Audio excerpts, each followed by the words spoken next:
देखिए, जब भी मुसलमान कोई पकड़ा जाता है उसके तार बाहर ही हो जाते हैं। और ये उनको जो है किस आधार पे पकड़ा गया, मेरे तो यही समझ में नहीं आ रहा है। जब हिंदू बोलता है गोली मारो सालों को, तो उनको छूट दे दी जाती है। हमने राम भद्राचार्य की कथा सुनी है, जहाँ पर यह कहा गया कि मठ का मठाधीश जो होता है वो कुत्ता का जन्म पाता है।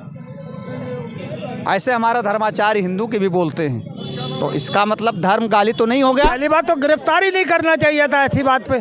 कौन सी इतनी बड़ी बात थी? कुत्ती को भी फंसाया जा रहा है और इसमें ये भी हो रहा है ना कि अभी ये गाज किसी और पे भी गिर सकती है। कुत्ता तो भैरव जी की सवारी है, और भैरव जी का दर्शन किए बगैर माँ दुर्गा का कार्य ही नहीं पूरा हो सकता है। नमस्कार, मैं हूं आपके साथ मोहम्मद ज़ैफ। आप देखना शुरू कर चुके हैं द फ्रीडम वॉइस। इस वक्त मैं लखनऊ में हूं। मौलाना मुफ्ती सलमान अजहरी पर लगातार जो है मुकदमों में मुकदमा लगाया जा रहा है, और उनके जो समर्थक हैं उनके अंदर विरोध देखा जा रहा है सरकार के प्रति, पुलिस के प्रति, कि मौलाना मुफ्ती सलमान अजहरी को बेकसूर फंसाया जा रहा है। इसी बात को जानने के लिए ग्राउंड पर उतर गए हैं। हमारे साथ बहुत सारे लोग मौजूद हैं, बात कर लेते हैं। मौलाना मुफ्ती सलमान अजहरी पर जो मुकदमा कायम हुआ है, 4 मुकदमा लिखे गए हैं, प्लस उनके तार जो है पाकिस्तान से जोड़े जा रहे हैं। इसको आप कैसे देख रहे हैं? देखिए, जब भी मुसलमान कोई पकड़ा जाता है उसके तार बाहर ही हो जाते हैं। और ये उनको जो है किस आधार पे पकड़ा गया, मेरे तो यही समझ में नहीं आ रहा है। जब हिंदू बोलता है गोली मारो सालों को, तो उनको छूट दे दी जाती है। उनके वजह से भी लड़ाई क्रिएट हो सकता है। आप एक मुसलमान को टारगेट करके आपका ज़िंदगी नहीं चल पाएगा। आप काम तो करते नहीं हो, आप सिर्फ देखते हो हिंदू मुसलमान कर दिया जाए। कहीं से भी कोई मुसलमान पर बात आए, कोई मौलाना आ जाए, आप मस्जिद तोड़ दोगे, आपके लोग गाय फेंक देंगे, हिंदू होने के बावजूद आप पकड़े जाएंगे, तो उन पर कुछ कार्रवाई नहीं होती है। गलत है, आप काम करिए। इस तरीके से आप एक लोगों को सब्र का इम्तिहान ना लीजिए। नहीं, उनके ऊपर आरोप तो लग ही रहा है, साथ ही साथ में नेशनल मीडिया जो है वो भड़काऊ, जहरीले, तरह तरह के टाइटल इस्तेमाल कर रहे हैं उनके लिए। सबसे पहले तो उन लोग ने, जब कोरोना काल था, तो कोरोना काल में जमाती को भी इसी तरीके से टारगेट किए थे। पर जब वो जमाती आके खून देने लगे, तब उनके मुंह में लड्डू पड़ गया, चुप हो गए। ये सबसे पहले तो इनके नाम FIR करना चाहिए, इनको जेल होना चाहिए। अगर कल कुछ बात हो जाती है मीडिया को, क्योंकि कल अगर कोई बात हो जाता है, हिंदू मुसलमान दंगा हो जाता है, उसका जिम्मेदार कौन होगा? जिस तरीके से भड़काऊ भाषण दे रही है आप देश के चौथे स्तंभ है। आपका काम देश की गरीबी, बेकारी, महंगाई को बताना है, ना कि आप एक मुसलमान को टारगेट करके उनके पीछे पड़ जाना है या इस तरीके से बात करना है। भाषण सुना है उनका?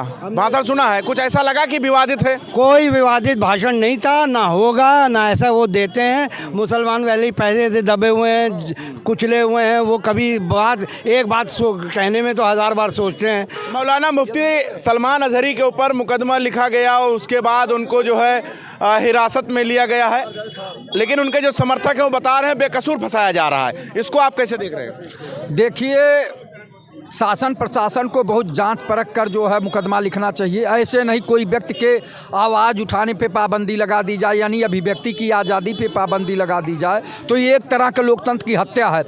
व्यक्ति क्या कहता है, जैसे मैंने तो बहुत लोगों को अपने साथियों में इस तरह के आम भाषा में बातचीत करने, वो भी तो करते देखा है, लेकिन वो तो शायद किसी शायर की लिखी हुई शायरी पढ़े हैं, तो उनके ऊपर इस तरह का जो है मुकदमा नहीं लगाना चाहिए था। वो पहले तो उनका कोई भी भाषण विवादित नज़र नहीं आया, चुनाव से पहले ही उनका भाषण विवादित क्यों नज़र आने लगा?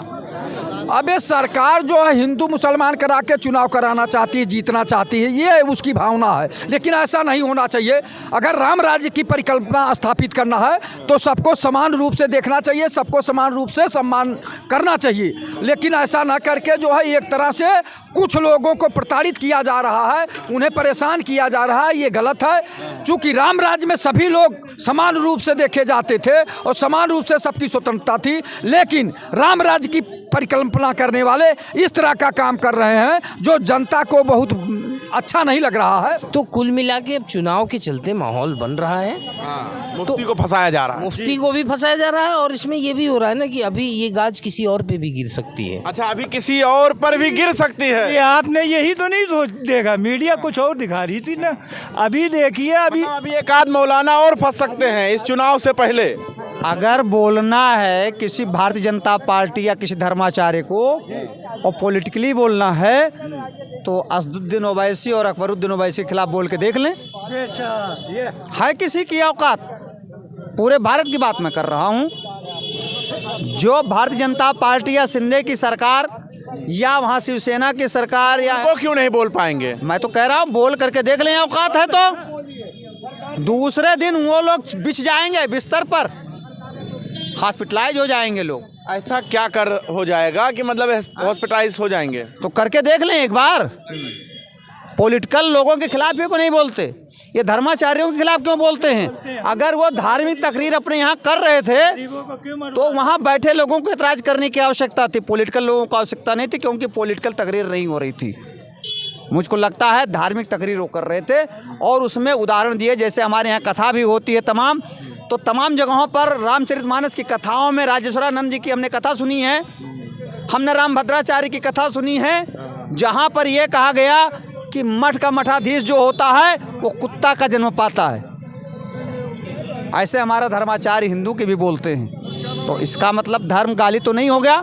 कुत्ता सबके घर में पाला जाता है, अपने बच्चे का पालन पोषण करने के लिए मैड रखी जाती है और कुत्ते के बच्चे को पालने के लिए लोग उसकी टट्टी स्वयं साफ करते हैं। तो कुत्ता होना छोटी बात तो नहीं है। कुत्ता तो भैरव जी की सवारी है और भैरव जी का दर्शन किए बगैर माँ दुर्गा का कार्य ही नहीं पूरा हो सकता है।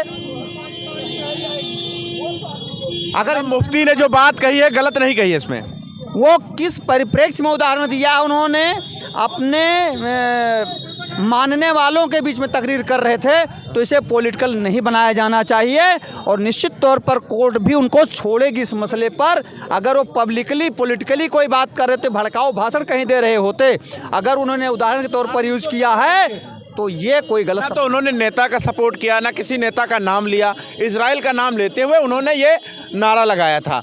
तो आपको लगता है कार्रवाई, इतनी बड़ी कार्रवाई उनके साथ होना चाहिए? एटीएस ने उठाया उनको? नहीं, ये सरासर देखिए नाइंसाफ़ी है। ये खाली एक चुनावी माहौल बनाया जा रहा है। इससे पहले अगर आप देखेंगे तो सांसद जो एक हिंदुस्तान की एक गरिमा है, बराबर, वहाँ पर खड़े रह के एक सांसद खड़े रह के बाकायदा ऐसे शब्दों का प्रयोग करता है जो आप और मैं खुले मंचों से नहीं कर सकते। शर्म आनी चाहिए हमको।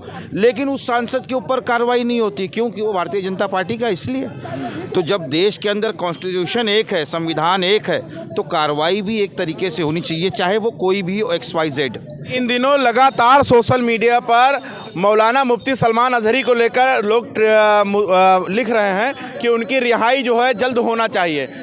अगर उन्हें फंसाया जा रहा है तो ऐसा नहीं होना चाहिए। देश में कानून सबके लिए बराबर होना चाहिए। आप इसको कैसे देख रहे हैं? बिल्कुल जाहिर सी बात है। पहली बात तो गिरफ्तारी नहीं करना चाहिए था ऐसी बात पे। कौन सी इतनी बड़ी बात थी? आप लोगों के जो सांसद हैं, मंत्री हैं, मुख्यमंत्री हैं, वो किस तरीके की बयानबाजी करते हैं, किस तरीके के आपने भ्रष्टाचारी, बलात्कारी, दुराचारी आपने अपनी सरकार में है, आपने क्या कभी उस पर एक्शन लिया? उन्होंने तो ये कहा कि हम जब सत्ता में हम आएंगे तो आज आपका वक्त है, कल हमारा वक्त होगा। कुत्ता एक ऐसा वर्ड नहीं है कि जिसको आप आतंकवादी तूल दिया जा रहा है ना। कुत्ता शब्द जो है तूल दिया जा रहा है कि कुत्ता क्यों बोल दिए? तो आपने हमें कटुआ बोला था, खालिस्तानी बोला था, पाकिस्तानी बोला था दानिश को, तो क्या उस पर कार्रवाई हुई?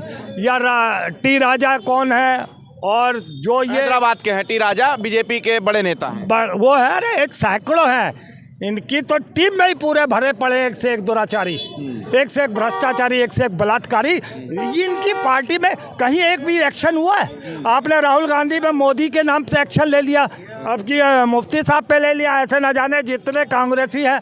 अब आपने तीन तीन बड़े नेताओं को बंद कर दिया केजरीवाल के, हैं, उसको भी ताक लगाए बैठे हैं। जब आप दे रहा है वो शिरोन, जो वो कौन है, जो बिहार का बगल में कौन है, जो झारखंड वाले, उनके मुख्यमंत्री ने जवाब दे दिया ना इनको, ठीक से तबीयत से दिया, वो मुकाबला कर रहे हैं, केजरीवाल मुकाबला कर रहे हैं। तो मुझे ये लगता है कि जब वो दिल्ली में बैठे 3-3 मंत्रियों को आप बंद किए हुए हो, उन पर जब जब कोई बात आई है, कोई भी सबूत नहीं अभी आपके पास, और वो 6-6 महीने 8-8 महीने 2-2 साल से वहाँ जेल में सड़ रहे, क्यों?